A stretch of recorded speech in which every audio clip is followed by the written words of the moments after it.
All right, welcome back. Did you have fun popping those bubbles? Oh, I hope you could reach them. I wonder if you have some bubbles at home, or maybe that could be an experiment you could make a little later today is make your own bubbles at home. That would be a lot of fun. But right now we are back to dun da da da the letter K, K, K, K. That's right. Here is our upper K, and here is our lowercase k. And here is a k, k, k, k, kite. That's right. We were talking a lot about kites. And now I need a little bit of help about these kites. Now, I want you to take a look at this guy. Hopefully you can see it okay. Now it has some numbers and we're going to count them together. Okay, you ready? This is number 1, 2, 3, and 4. Did you see that? 1, 2, 3, and 4. Which means each one of those kites has a number. So if we counted 1, 2, 3, 4, how many kites are there? Good job. Excellent. There are 4 kites. Now, I hope you remember this. What shape are these kites? What shape are they?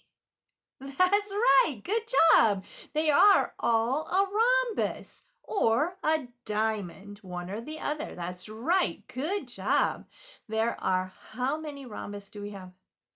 1, 2, 3, 4. So that means how many if we called them diamonds? There would still be 4. Good job.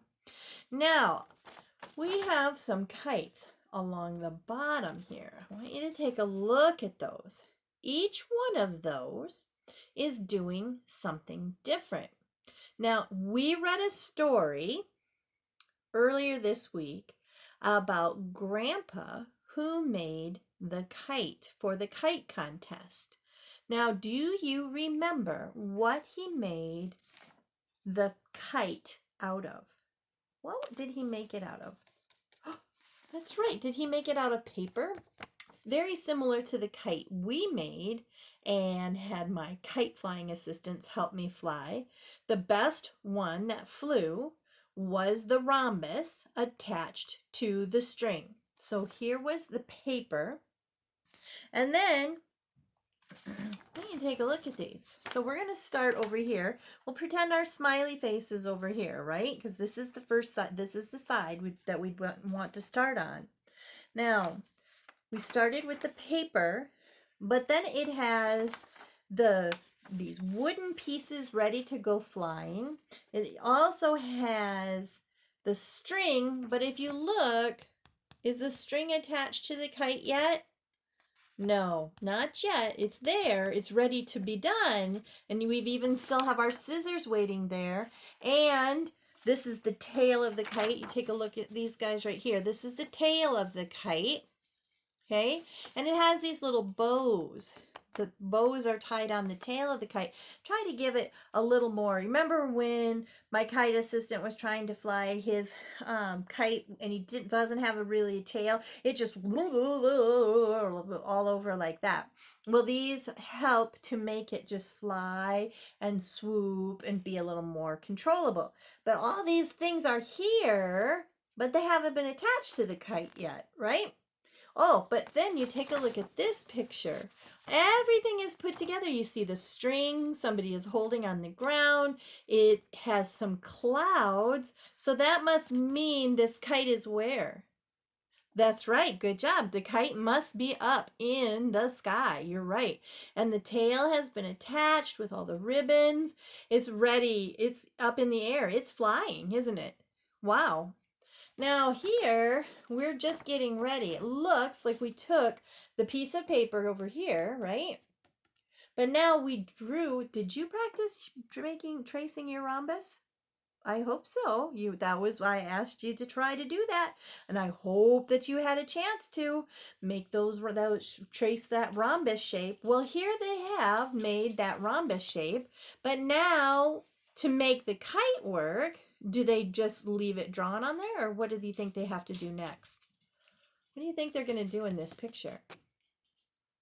Good job. I think you're right. I think they need to cut it out. Otherwise, they're still going to have this shape, aren't they?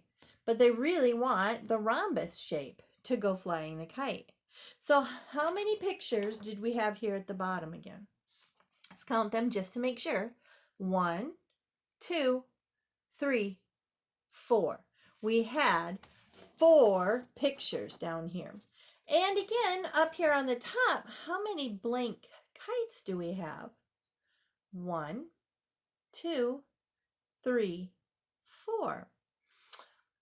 Have you noticed we have 4 blank kites and 4 kites with pictures? Do you think we could match up the order that these kites would go on to the paper? Do you think we could do that? Oh, I know we could. You guys are so smart. Of course, this is going to be a piece of cake for you. Now, do we start at the beginning or do we start with a bigger number? What would be the beginning? Would number 1, 2, 3, or 4 be the beginning? Ah, you're right. Number 1. We need to start with number 1 right there. So if you take a look at these, what would be the very first thing you would need to do if you wanted to build your kite? Think about it. Take a look at the pictures. Which one do you think it would be? Ah, I think you're right too. We would need to start with a piece of paper. That's how we started when we did our kite experiment. We started with the piece of paper. So this one is number 1. It goes right here, 1.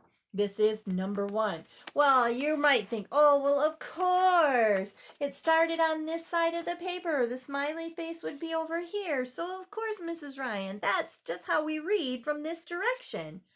But if you look, this wouldn't be number 2, would it? I don't think so either. So we have this one, so I'll cover him up. So now out of these, which one do you think would be the next one? And the next one would be number 2. If number 1 goes first, what would number 2 be? Which would be the second picture you would need to tell this story about making a kite?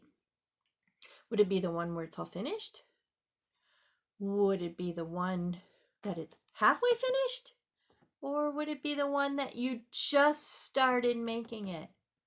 Ah, you're right. Good job. This one right here where you drew on the rhombus, but now you have to make the correct shape, so you have to cut it out. You're right. This would be number 2. So this one would go right up here. This one would go right up here in number 2. Then that leaves us only with 2 pictures left. Which picture would have to come before the other? Now we know the last one would make it when it was all finished, right? So that means this one right here, where it's not done, you're still working on it, it would go right here at number 3. This is number 3 because it's the third, this one. It's the third part of the story. It's the middle part of the story. And then, of course, the very end, number 4, would be this one here, where it is all finished and ready to go.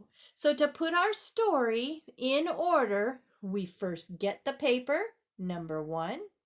We trace the rhombus, number 2. We build the kite, number 3. And we get to fly the finished kite, number 4. And that, my friends, is how you put your story about the day I built the kite in order. Good job. Excellent work. Now, it is your turn. Hopefully you have your kite that looks like this here at home with you. And now it's going to be your turn to make some letter K's. That's right. And on your sheet, you do have a kite. And when you're all done tracing your K's, you can go ahead and decorate your kite in any way you like. Hopefully, it would win the prize for the most creative, just like in our story earlier this week. Now, this is going to remind us how we make it. Now, we were looking at those numbers before. Just like we had to put these in order, right? We had to put them 1, 2, 3, 4. That means it's in order. We want to also put our numbers in order of the way we make our letters. So you see it says number 1, number 2.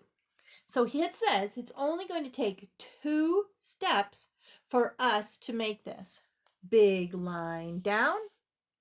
And then remember, back to the top, down to the center, and then right here, keep going. So it looks like an alligator chomp.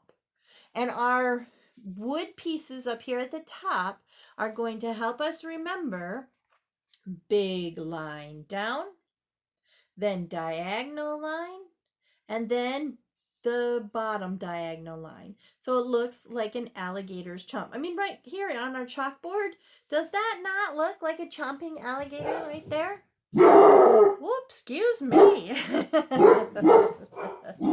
We'll be right back, guys.